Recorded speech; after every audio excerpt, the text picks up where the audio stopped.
Teacher ఎమ్మెల్సీకి సంబంధించి పోటీ చేశారు. కాబట్టి ఎలా ఉంది వ్యవస్థ? అంటే చదువు చెప్పి విద్యాబుద్ధులు నేర్పించాల్సిన టీచర్లే అమ్ముడు పోయారు. అలాంటప్పుడు ఇక ఈ రాజకీయాలు ఎప్పుడు బాగుపడతాయి అన్నంత స్థాయిలో ఆయన మాట్లాడుతున్నారు.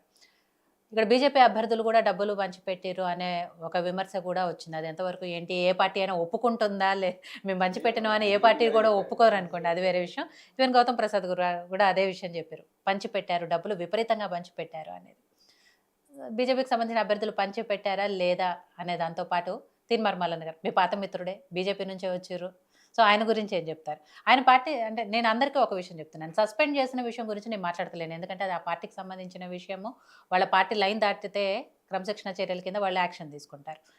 కానీ ఆయన ఇవాళ ప్రెస్ మీట్ పెట్టి మాట్లాడిన విషయాలు కానివ్వండి, గతంలో ఆయన మాట్లాడిన విషయాల గురించి మాత్రమే మనం మాట్లాడుకుందాం.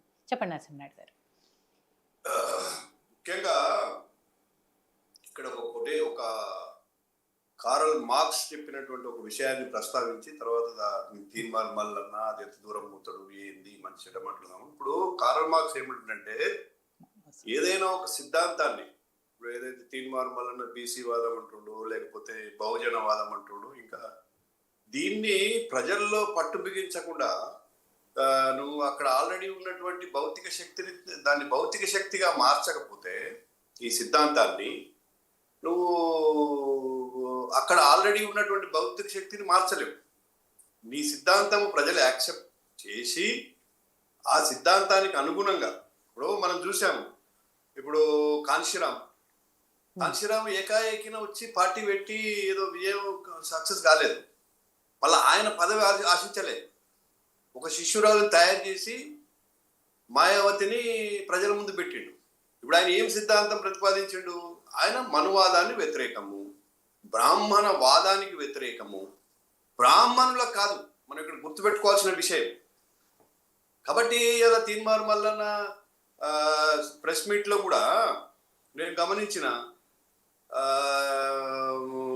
ఇప్పుడు కాంగ్రెస్ పార్టీ అధిష్టానము అనుమతి లేకుండా సస్పెండ్ చేశారా? ఆయన మొత్తం ప్రెస్ మీట్ మీరు గమనించండి. కేవలం రేవంత్ రెడ్డిని రెడ్డిలను అంటే అంతకుముందు రెడ్డిలను అంటే ఈయన ఒక సిద్ధాంతం ఏంది? రెడ్లకు వ్యతిరేకంగానో లేకుంటే అగ్రవర్ణాలకు వ్యతిరేకంగా నేను రాబోయే రోజుల్లో నేను పార్టీ పెడతా, ముఖ్యమంత్రిని అవుతా, కాంశీరామ్ ముఖ్యమంత్రి అవుతా అని చెప్పలే. మీకు మహారాష్ట్రలో ఒక వాదాన్ని తీసుకొచ్చాడు. ఎవరు? మన ఠాకరే. ఆయన ముఖ్యమంత్రి పదవి కోసం కలలు కానీ పార్టీని పెట్టలేదు, సిద్ధాంతాన్ని వ్యాప్తి చేయలేదు. ముందు సిద్ధాంతాన్ని వ్యాప్తి చేసి ప్రజలని ఏకం చేసి ఎవడైతే వాడైతాడు, ఈ సిద్ధాంతాన్ని నిబద్ధతతో పనిచేసేవాడు అవుతాడు అనే దాని మీద పనిచేసేది కాబట్టి వాళ్ళు సక్సెస్ అయ్యారు. కాబట్టి తీర్మాన్ మల్లన్న ఇప్పుడు నేనే ముఖ్యమంత్రి, గంటన్నరలో పోయేదానికి నేను హెలికాప్టర్లో పోతా, మనం చూసినాం చేసి ఇట్లా ఒక వస్తాలాగా దిగి నడుచుకుంటా పోతే ప్రజలు ఆదరిస్తారని నేను అనుకోవడం లేదు. మీరు పని చేయండి. ఇప్పుడు రామ్మనోహర్ లోహియా పనిచేసిండు, ఒక సామాజిక అదేమంటారు సమాజ్వాది. ఆ సమాజవాదాన్ని నువ్వు ముందు తీసుకురా కదా. ఏది లేకుండా నేనేదో 4 డబ్బులు సంపాదించిన అడ్డగోలుగా వాడిని బెదిరించి వీడిని బెదిరించి టీవీ ఛానల్ పెట్టి యువకులను రెచ్చగొట్టి వల్గర్ లాంగ్వేజ్ అసలు వినడానికి కూడా సరే. ఆ యువకులు కాబట్టి వాళ్ళకి పెద్దగా విచక్షణ లేని వాళ్ళు ఏమన్నా ఫాలో అవుతున్నారేమో, కానీ ఎట్లా చేస్తారు, ఎట్లా యాక్సెప్ట్ చేస్తారండి ఆయన లీడర్షిప్ని? కాబట్టి నేనేమంటున్నాను, కాంగ్రెస్ పార్టీ సస్పెండ్ చేసుకోవడము ఆయనను ఇప్పుడు మా దగ్గర కూడా కొన్ని రోజులు ఉండిపోయాడు. మీ మిత్రులు అంటారు, మిత్రుడేం కాదు. ఆయన అవసరం కోసము కేసీఆర్ పెట్టిన టార్చర్ నుంచి ఆ జైల్లో ఉండి దాని నుంచి బయటపడడం కోసం వాళ్ళ భార్యను పంపించి బతిలాడి అటు ఢిల్లీకి పోయి ఇక్కడ హైదరాబాద్ మా హోమ్ మినిస్టర్ని కలిసి అది చేసి ఇది చేసి మొత్తం మీద పార్టీలో జాయిన్ అయ్యండి. ఎన్నో ఉన్నాడు, ఎందుకు పోయిండు, ఎందుకు వచ్చినట్టు, ఎందుకు పోయినట్టు? ఆయన లేని పార్టీ ఏది చెప్పండి? అంటే స్వార్థము, ఆయన స్వార్థము ఆయనను ఎదగనీయదు.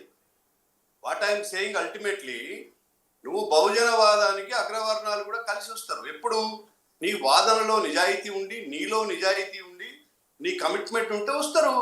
మనం చూసాము యూపీలో కాంశీరాము బ్రాహ్మణవాదానికి వ్యతిరేకంగా, మనువాదానికి వ్యతిరేకంగా దానికి ప్రతీకలైనటువంటి బ్రాహ్మణులు ఉమ్, బ్రాహ్మణులకే 50-60 సీట్లు ఇచ్చిండు, వాళ్ళ అభిమానాన్ని కూడా పొందిండు, మాయావతి ముఖ్యమంత్రి అయింది. అది అంటే ఒక ఒక బ్రాడ్ థింకింగ్ ఉంటే తప్పితే ఇట్లాంటి వాళ్ళు ఎంత దూరం ప్రయాణిస్తారండి. కాబట్టి వాళ్ళ గురించి పెద్ద మనం ఇంకా అంతకంటే ఎక్కువగా మాట్లాడుకోవడంలో పెద్ద ఉపయోగం లేదు. ఉమ్, బాధ ఏంటంటే బీసీలకు నష్టం జరగకూడదు.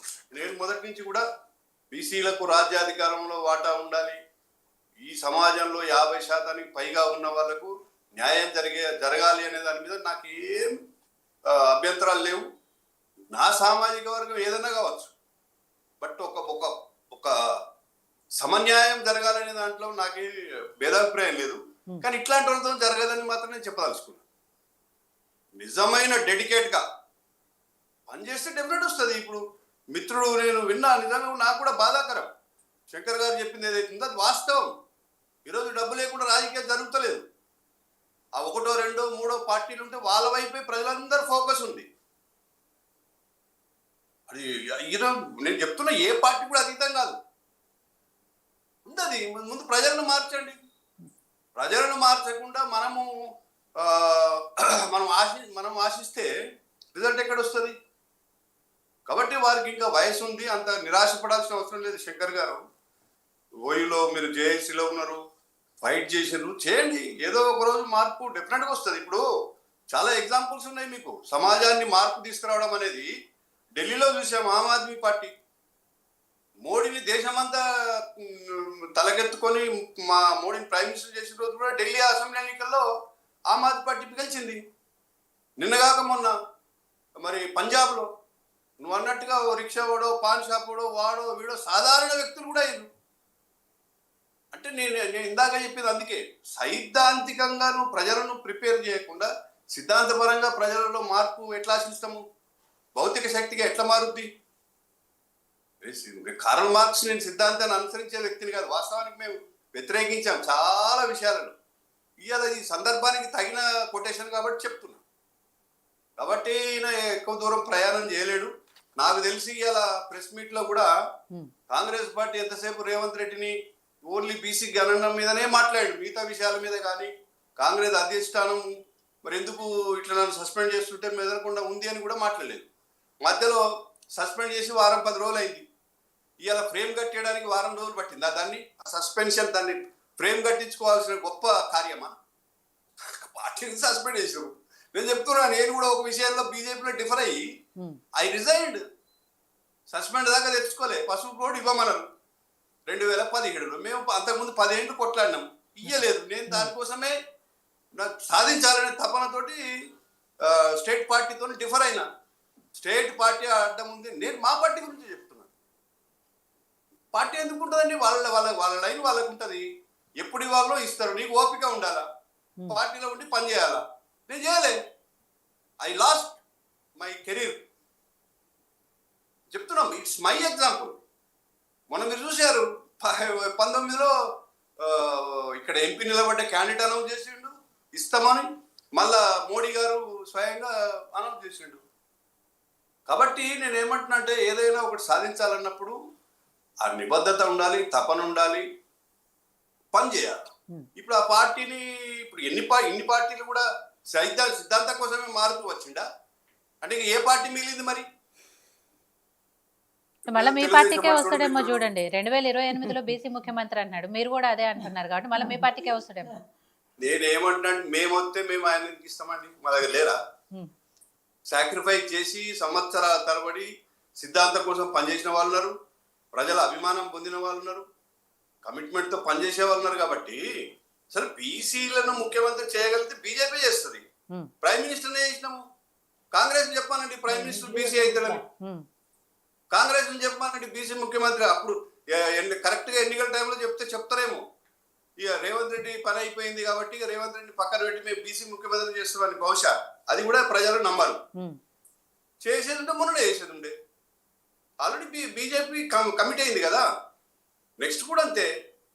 కాబట్టి ఆయన మా పార్టీకి వస్తాడా, మా అధిష్టానం ఏం ఆలోచిస్తుంది, అవన్నిటి మీద నేను పెద్దగా ఇప్పుడు మాట్లాడలేను. నేను అనుకునే విషయం మాత్రం ఆ అవకాశం లేదు. రైట్. సో వెంకట్ గారు, నరసింహనాయుడు బీజేపీ అధికారంలో రావడం అవకాశం లేదంటారా? బీజేపీ పార్టీ బీసీని ముఖ్యమంత్రి చేయడం అవకాశం లేదంటారా? తీన్మార్ లేకపోతే తీన్మార్ మల్లన్న గారు బీజేపీలో రాకపోవడం తీన్మార్ మల్లన్న వాళ్ళ పార్టీలోకి వచ్చే అవకాశం లేదు. ఇన్ కేసు మీరు కనుక